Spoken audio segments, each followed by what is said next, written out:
Hello, good morning, नमस्कार। मैं निशा Trivedi Gurukul competition classes के इस यूट्यूब चैनल पर आप सभी का हार्दिक स्वागत करती हूँ। डियर स्टूडेंट्स, कैसे हैं आप सभी। तो हम चैप्टर 4 कर रहे थे हिस्ट्री का, तो शुरू करते हैं स्टूडेंट्स। हमने ये पढ़ा कि हमने ट्राइबल सोसाइटी के बारे में पढ़ा था, किस तरह के ट्राइबल ग्रुप के लोग झूम कल्टिवेटर्स भी थे, झूम खेती क्या करते थे, एक जगह से दूसरी जगह लैंड्स एक लैंड को कृषि करने के बाद, कटाई के बाद, फसलों कटाई के बाद वो उस लैंड को छोड़ दिया करते थे और दूसरी लैंड पर शिफ्ट हो जाते थे। तो इस तरीके से ये जो शिफ्टिंग थी, एक लैंड से दूसरी लैंड पर जो शिफ्ट होना था, ये जो प्रोसेस थी इनकी, इसी को शिफ्टिंग कल्टीवेशन यानी कि स्थानांतरित खेती भी कहा गया था। अब ऐसा नहीं था कि सारे ट्राइबल लोग झूम खेती क्या करते थे, बहुत से ऐसे भी थे जो हंटर और गैदरर्स थे, यानी कि जो जंगलों में वन्य उत्पाद होते हैं उनको इकट्ठा करना, जो जंगली जानवर होते हैं उनका शिकार करना, इस तरीके से भी वो अपने जीवन निर्वाह करते थे। तो उन्हीं लोगों की लाइफ के बारे में डिस्कस करेंगे आज हम। शुरू करते हैं। सम वर हंटर्स एंड गैदरर्स, तो कुछ कबीलाई लोग शिकार करने वाले और खाद्य संग्राहक भी थे, मतलब खाद्य को इकट्ठे करने वाले थे। In many regional tribal groups lived bye hunting animals and gathering forest produce, तो कई क्षेत्रों में आदिवासी समूह जानवरों का शिकार करते थे और वन्य उत्पादों को इकट्ठा किया करते थे। इस तरीके से वो अपना जीवन जीते थे। They saw forest as essential for survival, अपने जीवन के लिए वे जंगलों को बहुत ही आवश्यक तत्व के रूप में देखते थे। The Khonds were such a community living in the forest of Odisha, तो इसी तरीके की एक कम्युनिटी थी खोंड, जो कि उड़ीसा के जंगलों में रहती थी। They regularly went out on collective hunts, वे नियमित रूप से शिकार के लिए जाते थे। And then divided the meat amongst themselves, और उसके बाद जो भी मीट उनके पास होता था उसको आपस में शेयर करके खा लिया करते थे।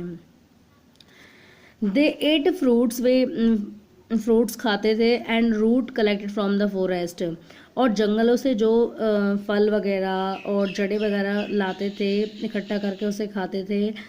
And cooked food with the oil, और भोजन को पकाते थे। With the oil they extracted from the seeds of the साल एंड महुआ, तो साल और महुआ के बीजों से, साल और महुआ के पेड़ों के बीजों से एक ऑयल निकालते थे और उस ऑयल का इस्तेमाल वो अपने खाना पकाने के लिए किया करते थे।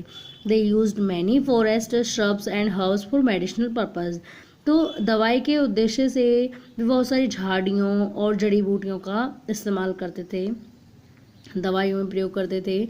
And sold forest produce in the local markets, और स्थानीय बाज़ारों में वे इन वन्य उत्पादों को बेचते थे। The local weavers and leather workers turn to the Khonds, जो स्थानीय बुनकर थे और लेदर का काम करने वाले मजदूर थे, वे खोंड पर निर्भर थे। जब when they needed supplies of kusum and palash flowers to colour their clothes and leather, जब इन वर्कर्स को, यानी इन बुनकरों को और लेदर का काम करने वाले मजदूरों को कपड़ों पर और लेदर पर कुसुम के और पलाश के फूलों से कलर करने की जब जरूरत होती थी, तो तब ये किस पर डिपेंड होते थे, खोंड कम्युनिटी पर डिपेंड होते थे। ठीक है, इसके बाद है from where did these forest people get their supplies of rice and other grains. अब प्रश्न उठता है कि ये जंगल के लोग, जंगल में रहने वाले लोग अपना चावल और अन्य अनाज की सप्लाई के लिए वो किस पर निर्भर थे। At times they exchange goods, कई बार वे क्या करते थे, वस्तुओं का विनिमय करते थे। Getting what they needed in return for their valuable forest produce, यानी जिस चीज़ की उन्हें जरूरत होती थी, अपना वन्य उत्पादों को बेच करके वो उस चीज़ को प्राप्त कर लेते थे। एट अदर टाइम्स, कई बार they bought goods with the small amount of earnings they had, कई बार जो भी उन्होंने कमाई की है, जो भी उनके पास रुपए पैसे होते थे, उससे भी वस्तुएं खरीद लेते थे। Some of them did odd job in the villages, इनमें से कुछ कबीले ऐसे भी थे जो गाँव में जॉब करते थे, काम करते थे। कैरिंग लोड्स और बिल्डिंग रोड्स, रोडों का निर्माण करने में या फिर बोझा ढोने में, इस तरीके के काम भी करते थे। While other laboured in the fields of peasants and farmers, जबकि कुछ अन्य कबीले के लोग किसानों के खेतों में काम करते थे एक मजदूर के रूप में।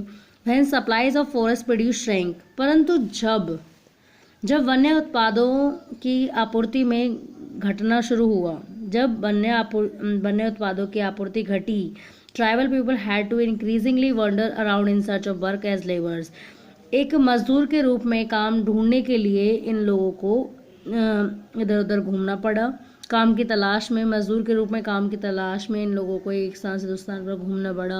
But many of them like the Vegas of central India, परंतु ऐसे भी ट्राइबल लोग थे, ऐसे भी कबीलाई लोग थे जो काम करना ही पसंद नहीं करते थे, जैसे कि सेंट्रल इंडिया के Baigas were reluctant to do work for others, वे दूसरों के लिए काम करने के प्रति अनिच्छुक थे। The Baigas saw themself as people of the forest, जो बेगा कम्युनिटी के लोग थे वो खुद को जंगलों की संतान मानते थे। Who could only live on the produce of the forest, जो केवल जंगलों के उत्पाद पर ही निर्भर रह सकते थे। It was below the dignity of a Baiga to become a labourer, एक मजदूर बनना, एक मजदूर होना बेगा की शान के खिलाफ था, शान को नीचा करने वाला था। Tribal groups often needed to buy and sell in order to be able to get the goods that were not produced within the locality. तो जो कबीलाई समूह था, प्राय उसे चीज़ों को खरीदने और बेचने की ज़रूरत पड़ती थी, क्योंकि जो स्थानीय बाज़ारों में जो चीज़ें नहीं मिलती थी, उन्हें जो चीज़ें नहीं उत्पादित होती थी, उनको उत्पादित करते थे ये कम्युनिटी के लोग। This led to their dependence on traders and money lenders, तो इस तरीके से इनकी जो निर्भरता थी वो व्यापारियों और साहूकारों पर बढ़ती गई। The traders came around with things for sale, अब व्यापारी इन स्थानों पर चीज़ों को बेचने के लिए आए। And sold the goods at high prices, और जिन वस्तुओं को वे बेचते थे यहाँ पर आकर के, उनकी बहुत ज़्यादा ऊंची कीमतें होती थी। Money lenders gave loans with which the tribals met their cash needs, जो साहूकार होते थे वे इन कबीलाई लोगों को नगद की ज़रूरतें पूरी करते थे।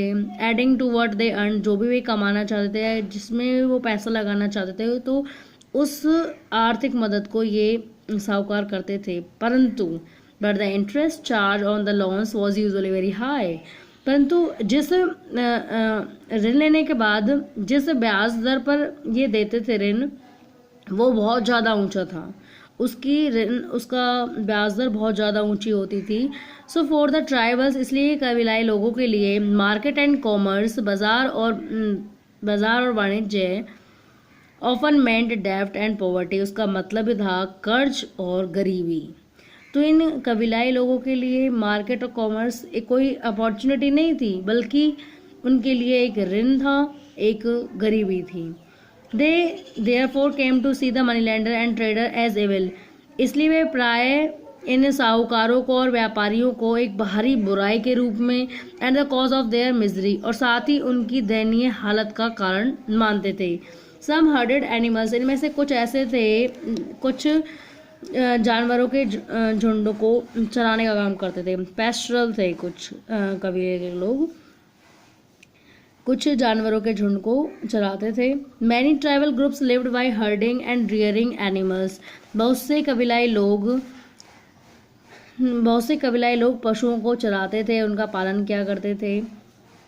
They were pastoralist who moved with their herds और कैटल और sheep according to their seasons, तो ये जो कबीलाई लोग थे ये पशुचारी थे, पशुओं को चराने वाले थे, जो अपने झुंड को लेकर के या फिर पशुओं या भेड़ों को सीज़न के हिसाब से, यानी गर्मी हो रही है, सर्दी हो रही है, तो सीज़न के हिसाब से अपने पशुओं के झुंडों को लेकर के चलते थे एक स्थान से दूसरे स्थान पर।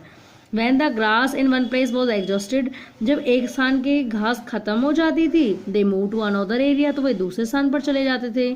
The Van Gujjars of the Punjab hills, यानी पंजाबी पहाड़ियों के गुज्जरों का कारवां,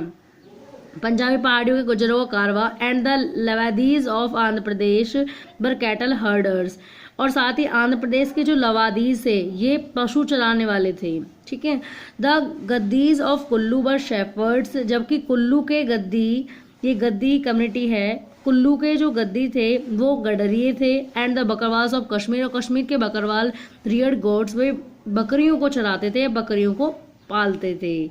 तो इतना पढ़ेंगे इस चैप्टर में। बाकी का जब हम नेक्स्ट ईयर में 9th क्लास में इस चैप्टर के बारे में और भी ज़्यादा अच्छे तरीके से पढ़ेंगे, ट्राइबल सोसाइटीज़ के बारे में और भी अच्छे से पढ़ेंगे।